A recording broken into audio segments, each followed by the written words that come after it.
In the previous episode of Satansplain, we took a look at the Church of Satan in 1966. In this episode, let's jump to 1976 with an essay written at the time from Anton LaVey and dispelling some of the myths about what happened a year before that. Well, it's not Satan worship, it's Satanism. It's embracing the life-enriching things which have traditionally been given the devil's name. Pride, lust, earthly success, rational self-interest, atheism, humor, nonconformity, science, a passion for living, being selective about whom we love.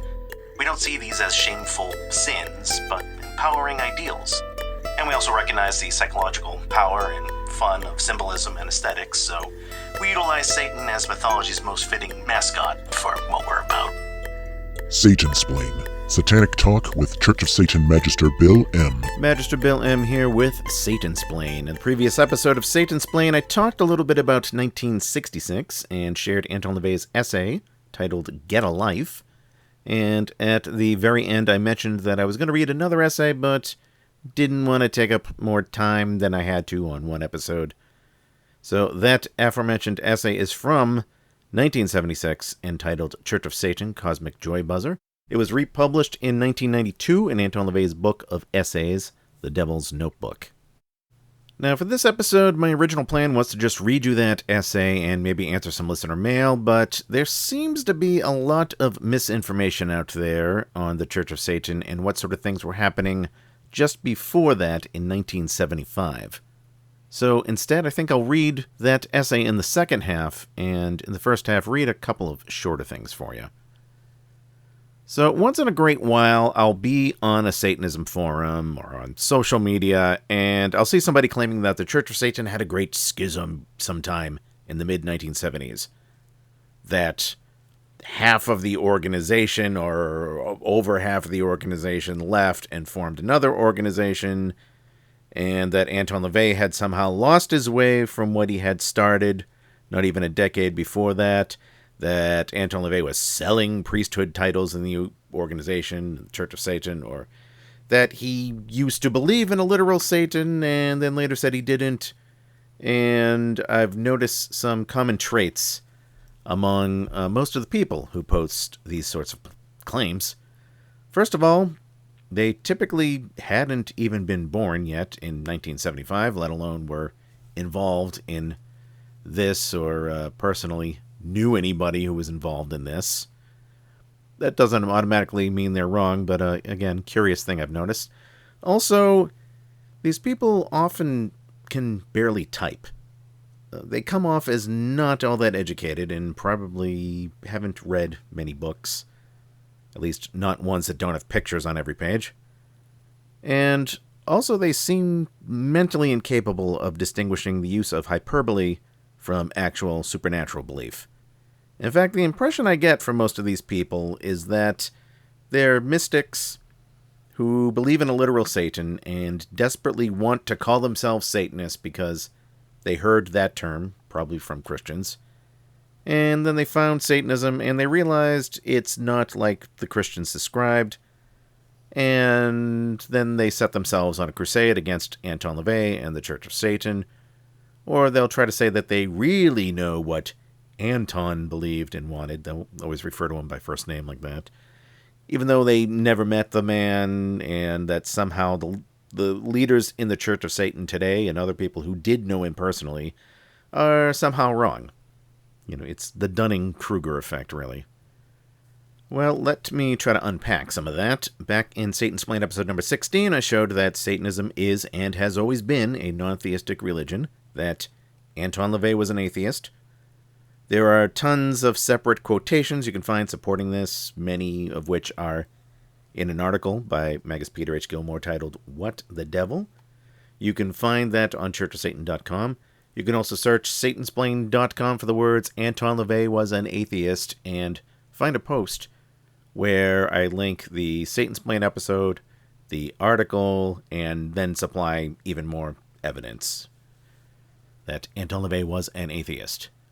Also, back in Satansplain episode number 36, I shared some newsletters from the Church of Satan archives and talked about how the Church of Satan, back in its early days, had experimented with different colored sigils for people of different ranks, as well as entrance exams, initiatory exams. But then that was eventually scrapped when it led to more of a mess than a benefit, with people jockeying for position, as it were. Some members had tried to treat Satanism like an initiatory thing, like a set of merit badges you have to advance in, rather than using Satanism as something you apply in real life. It's sort of like those karate dojos where students get focused on going through the motions of getting the next colored belt, but they get their asses kicked in tournaments and probably wouldn't be able to defend themselves, from a drunk in a bar fight, some drunk half their size, Again, you can hear more about the history in episode number 36. So the Church of Satan, like any competent organization, learned from those mistakes and then went on to ditch what wasn't working. But I don't understand these people who are not only not in the Church of Satan themselves, but argue we should go back to doing something we stopped doing because we found it wasn't working for us. Or similarly, that we should believe in things we never believed in the first place. So where do these people get all these ideas from? It seems to me that they typically all trace back to online posts made by Michael Aquino. Michael Aquino, a devil worshipper who spent the last 40-plus years of his life trying to discredit the Church of Satan. I myself first ran into this asshole online sometime in the 1990s, in the earlier days of the internet. He would post his shit wherever and whenever he got the chance. Well, here is an essay from Anton LaVey from 1975 titled Hoisted by His Own Patois. Again, we'll get to the 1976 essay in the second half of this Satansplain episode, but here is that 1975 essay first with an introduction by current High Priest of the Church of Satan, Peter H. Gilmore. Magus Gilmore writes, in 1975, Michael Aquino was a fourth-degree member of the Church of Satan and the editor of The Cloven Hoof, the Church of Satan's periodical newsletter. His personal beliefs had been moving towards an overt form of theism, in opposition to the atheism of the Church of Satan.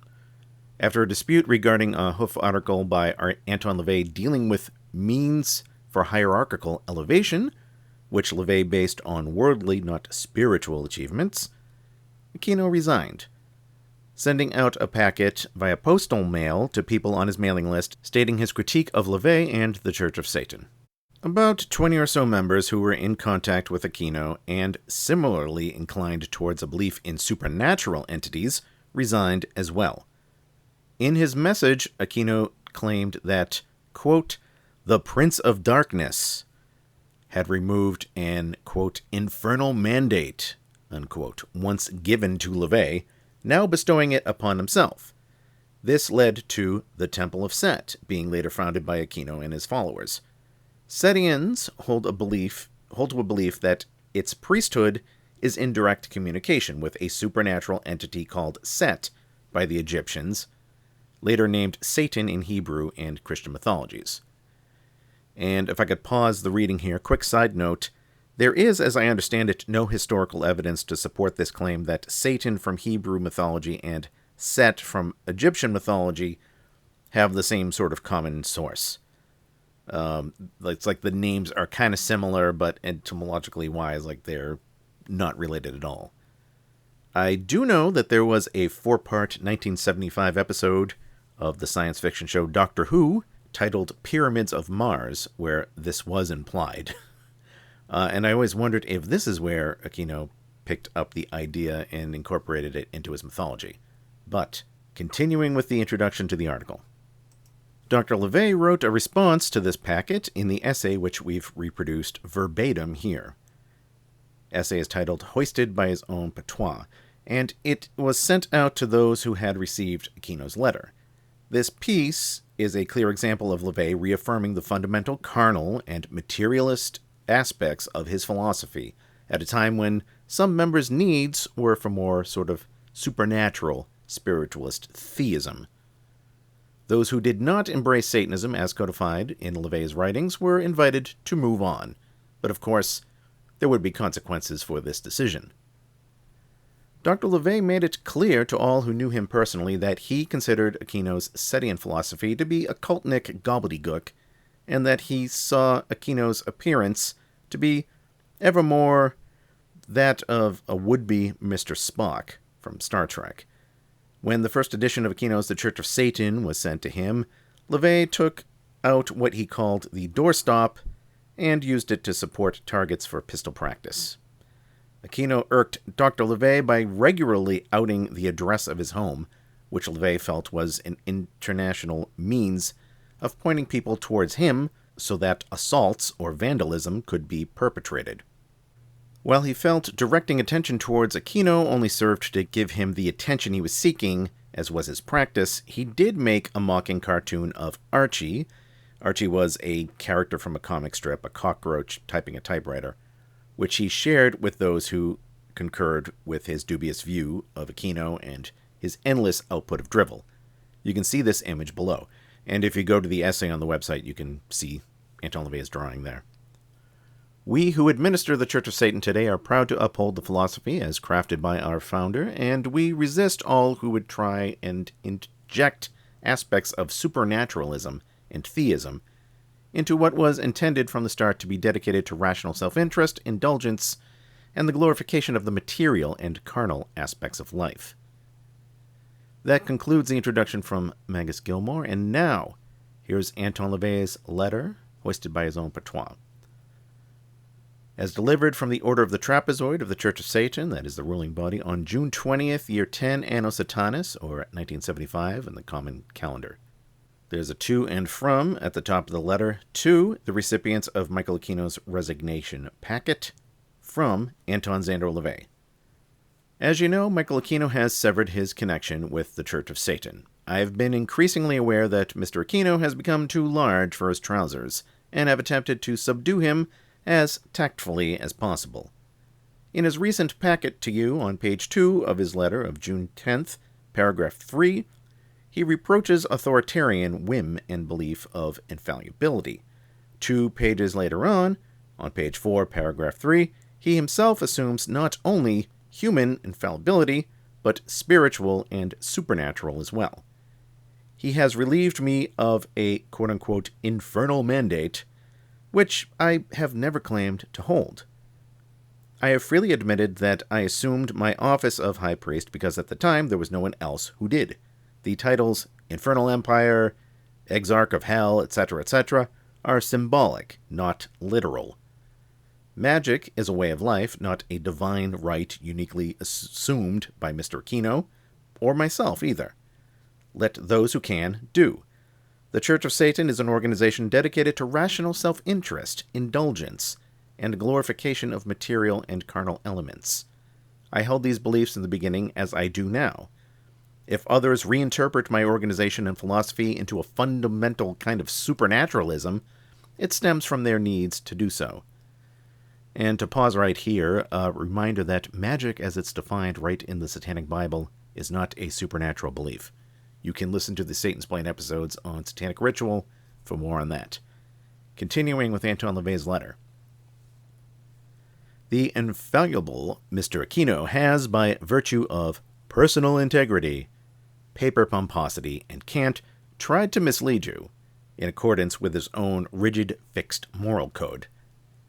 He has exalted himself as the great white hope of Satanism, which seems to me a contradiction in terms. In wishing to save you from my evil and treacherous machinations, he forgets that saviors are no longer much in demand, especially among Satanists. I don't wish to save anyone from anything, and have said so in the Satanic Bible. Let each person be his or her own redeemer. Judging from initial response to Mr. Aquino's packet, the vast majority of recipients have reaffirmed their alliance with the Church of Satan. Response has been most gratifying and will not be forgotten. His behavior has been described by communicants as, quote, petty, priggish, raging, puritanical, bitchy, disgusting, foppish, overbearing, unimaginative, lacking perception, autistic, etc. The list is long and varied, but unanimous on certain points. I have been increasingly dissatisfied with the cloven hoof. Had I not frequently intervened, it would have served as nothing more than a vehicle to Mr. Aquino. Many issues were delayed because I had instructed him to print items which he altered, both in content and meaning. The only reason he was not bounced long ago is because of my affection for him and curable optimism. Optimism that he would temper his growing self-righteousness and revert to the capable and productive associate he once was. Optimism that he would remain secure without adding any new certificates to his wall full of them. And optimistic that he would accept the growing numbers of competent candidates for degrees equaling his own, without the undisguised contempt he conveyed toward them. Despite what you may have been led to believe, Michael Aquino has presumed sovereignty in excess of his actual station. He is one of many, and he knows it. He is not one of the 9, as some of you who read this know, but not wishing to burst anyone's balloon, I have watched him toss the term about like a medicine ball. And presumably he is referring here to the Council of 9, ruling body, Church of Satan.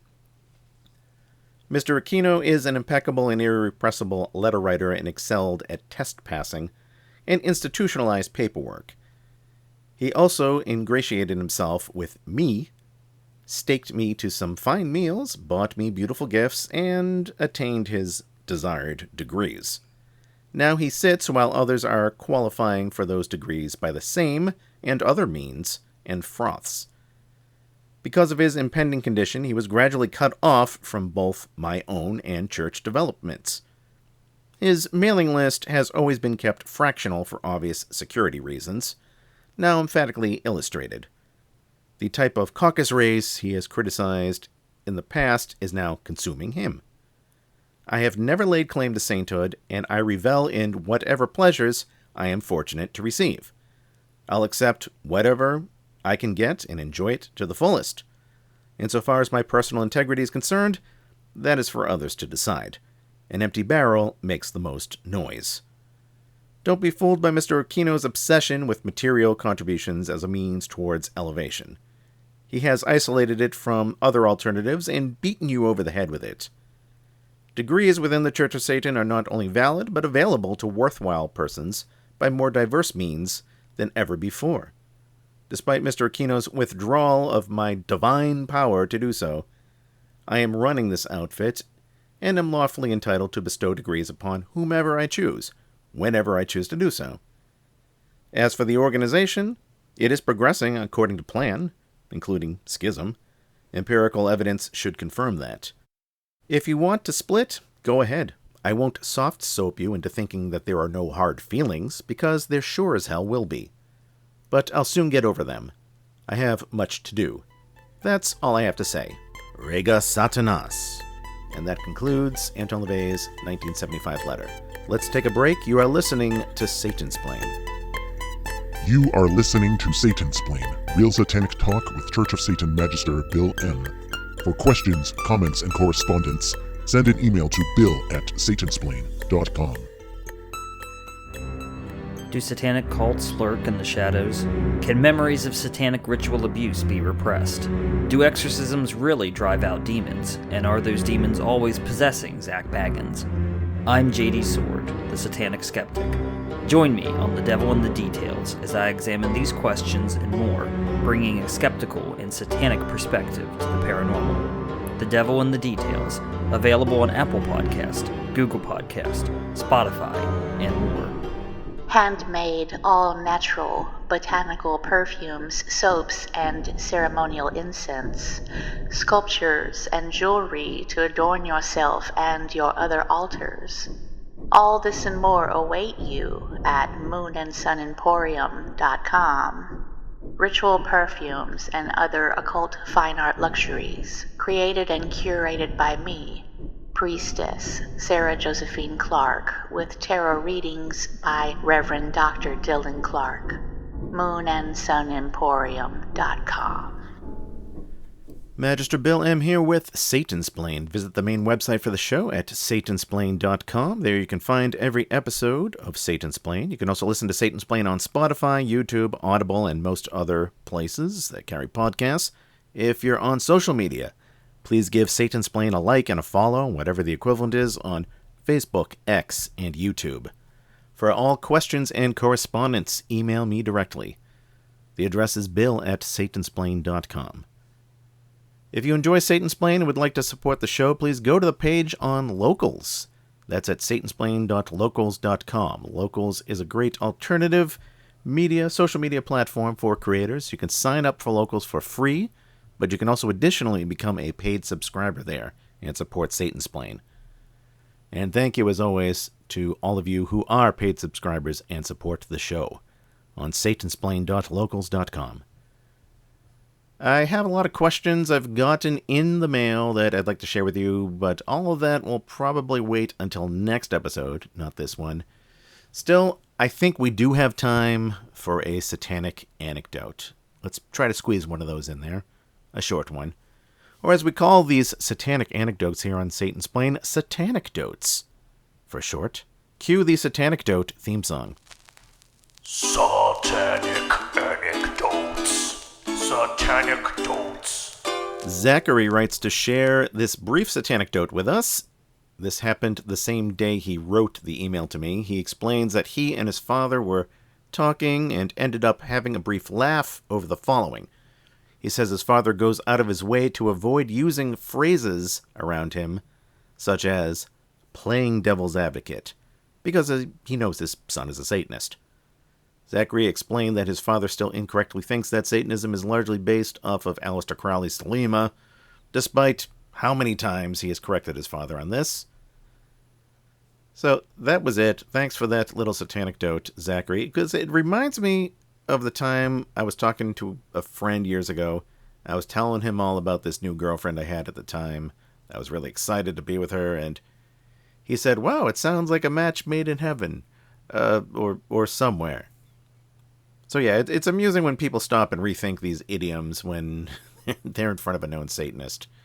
You know, devil's advocate, match made in heaven, idle hands are the devil's playthings, and what have you.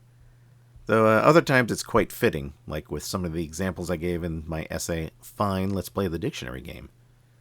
Speaking of essays, let's finish the show with Anton LaVey's 1976 essay from the Devil's Notebook, Church of Satan, Cosmic Joy Buzzer. Here we go. And actually, at the beginning of this essay, LaVey makes some colorful references to a number of occult people or occult groups that existed by 1966. There were people who had written about Aleister Crowley, called the wickedest man on earth. These people who, had already written about him before 1966 came. There were groups like the Rosicrucians or the Hellfire Club. There were witchcraft authors like Dennis Wheatley or Sybil Leek and so on. I mean, feel free to look up any of these names on your own. So the point, though, is that occult stuff certainly existed before the 1960s, but it wasn't until the mid-1960s you got an explosion of all these occult and New Age books on the market, and everybody wanting to dabble in occult or New Age stuff, coinciding with the counterculture movement. So in short, if you're going to try to compare the occult scene of 1966 to 1976 to the scene of 1956 to 1966, forget it. Again, it existed, but good luck finding a place in the 1950s to buy a pentagram or a black candle. So let's dive into this 1976 essay, The Church of Satan, Cosmic Joy Buzzer. In 1966, the Church of Satan was born, a witch named Sybil leaked on America, and a placental membrane began thickening over the land, which was to be called the occult movement. Sure, there had been those who sent to a Rosicrucian scribe on the back of a magazine cover for the secrets of man's destiny, or attended flying saucer conventions, or held hands at a spiritualist closed circle, and read their daily horoscopes. Yeah, Dennis Wheatley was a blighty hack who shuddered pudding-faced English women to sleep in their flats. A renegade named Seabrook wrote about strange doings among werewolves and lady vampires, and incidentally whose asylum was the original Cuckoo's Nest. And two guys named Simons and Mannix chronicled, respectively, the exploits of the wickedest man in the world and the Hellfire Club. One could obtain the 6th and 7th books of Moses and the Albertus Magnus in paper before they were called paperbacks. An old man named Roy Heist made good copy selling mummy's dust to witch doctors. Sure, there was an occult movement before the year 1. A movement like a slumbering wino shifting position in a doorway. No detailed chronology is required to illustrate the events of the past 10 years. Concurrent with the increasingly liberal social climate of the 1960s, many former taboos became relaxed. The dark side displayed itself in polite society, where beatnik poets and bongo drummers had flourished, where witches and tarot readers held court. To most theologians, only a single entity was responsible for anything from prophecy to meditation, no matter how innocuous and esoteric act or voluble its practitioner's disclaimer, the devil was to blame. Satan headed more copy concerning the occult than any other teaser. TV movie adaptations of classic Gothic ghost stories were pushed as quote-unquote satanic. Despite indignant attempts to differentiate witchcraft from Satanism, the public insisted on lumping them together in a willing and eager suspension of disbelief. Despite Andre's murmurings of God-given powers, fundamentalists still denounce them as part of the occult movement and minions of Satan. The lack of imagination and staying power of the occult movement is showing through the veneer of the incompetents who fill its ranks. As the varnish peels away, the occultist's image has become almost as ridiculous as the Bible-thumping evangelists. The Church of Satan could easily become a psychical Ellis Island of refugees and emigres from the occult scene, displaced persons who had lost their covens, 90-day magi wear of pondering the Enochian keys and Crowleyanity, chasuble queens who couldn't make it in the Catholic Church, woebegone Wiccans who find that the goddess's bosom has run dry, Egyptoids who'd be better off as Shriners or in Laurel and Hardy's Sons of the Desert, pyramid sitters who've gained nothing but claustrophobia, Atlanteans who get seasick, UFOites who've redefined gravitational law but can't chin themselves, witless wizards, sex-starved witches, despite diviners, short-sighted psychics, all the growing residue of a phenomenon that, because of its very popularity, had to lose the magic it purported. Satan translates to mean the opposite, lest the Satanic Bible be forgotten. The essence of Satanism is what tips the balance and starts the pendulum swinging in the other direction. That is why the facts of Satanism are so often harsher than the most gothic melodrama or speculative science horror fiction. The actual harness is registered in the dismay of some new applicants who had been enmeshed in the waning occult scene. Interest in the Church of Satan has never been greater, but I don't kid myself into thinking it's because people are more enlightened than ever before, only more disillusioned and or bored. Nonetheless, I realize that with the decline in the occult movement as a credible identity factor, we have been blessed with an influx of salvageable human potential from the aforementioned categories, as well as non-joiners who had been waiting until the dust settled. Thus, the elitism I envisioned in the beginning has materialized fourfold.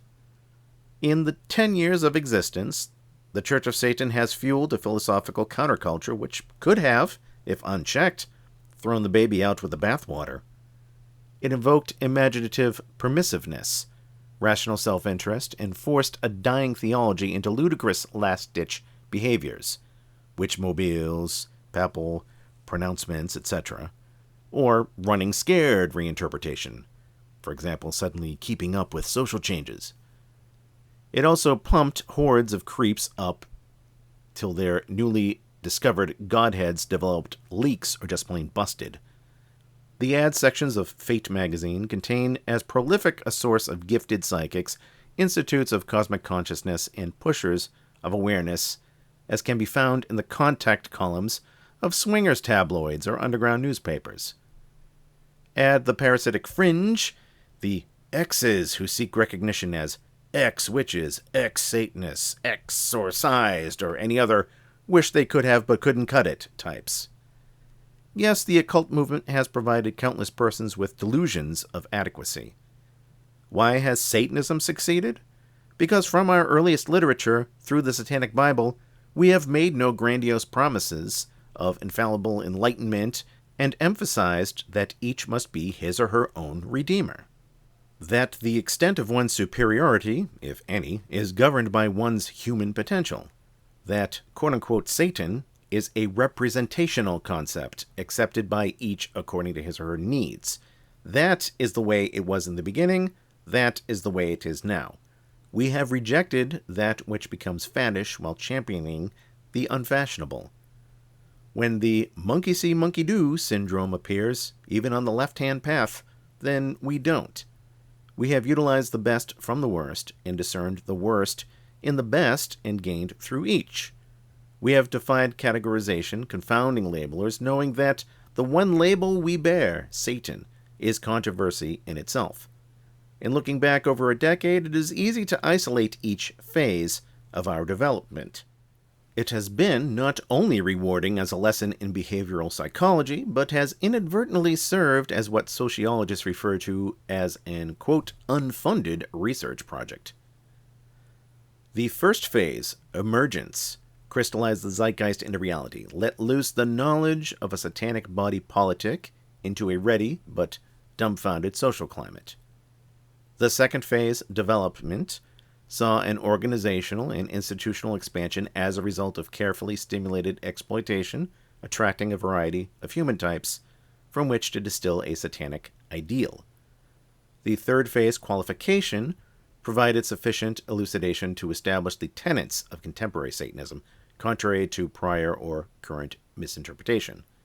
The Satanic Bible, Satanic Rituals, and Satanic Witch might have been conveniently overlooked, but were readily obtainable to any who chose to gain knowledge of our doctrine and methodology. An aura of respectability prevailed, often to a point of overcompensation, to counterbalance inaccurate presumptions by the outside world. And just to pause the essay here, so as we talk about the phases, as LaVey has called them, you may have heard the expression first phase Satanism or phase one Satanism. So that refers to somebody who seems way too focused on blasphemy and satanic ritual. So the point being, those things are great and they have their place, and they were especially good in the beginning for the Church of Satan, but there's a lot more to Satanism than that. And as I've said before, if you have been a victim of religious programming, of Christian brainwashing, and you're trying to get that out of your system, then yeah, blasphemy and blasphemous rituals and blasphemous memes and blasphemous music, use of that is totally understandable. And when the Church of Satan was in phase one, the public satanic weddings and satanic funerals and satanic baptisms were certainly powerful parts of all that. But Satanism doesn't end there. There's a whole carnal religion to consider. Raising the middle finger to those spiritual religions like Christianity in the beginning, it's the beginning, but it's not the end.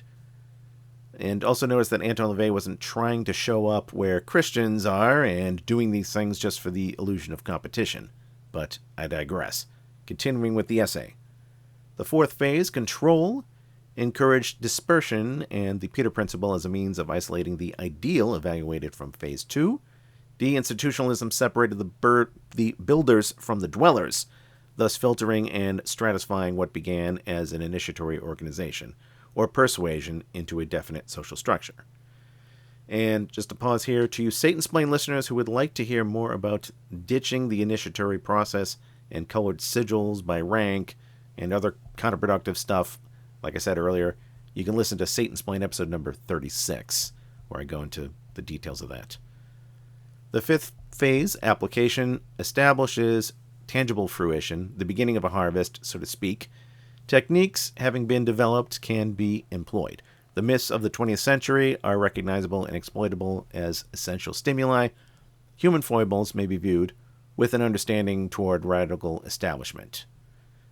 So just to pause there, this is Anton LaVey reflecting on the first 10 years of the Church of Satan, and like all organizations, really, has gone through phases where it's okay, the phase one, starting with the initial things, then going on to refining things, printing the books, getting rid of the initiatory things and getting back to basics.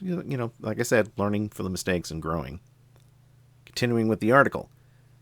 The Ides of March had spent its madness, and the equinox produced its climactic. At dusk on the eve of the new satanic age, I immersed my razor in the waters of Zamzam and embarked upon a new role. I sometimes wonder, would things have been any different without ceremony? Did a ritualistic catalyst help to convince this pyrarch devil that his destiny was being properly exercised? All right, let's pause again there and look at that kind of poetic paragraph. For the few of you who may not know what LaVey is referring to there, on the night the Church of Satan was founded, LaVey shaved his head, and he did it in a ritualistic manner. The shaving of the head is something we actually see in a number of different religious traditions. There's specifically, though, an alleged tradition of the Yazidis, a group from the Middle East traditionally scorned by Muslims as supposedly being devil worshippers. And it's a ritual where the head is shaved with a razor washed in the water of Zamzam, which is a well that's near Mecca.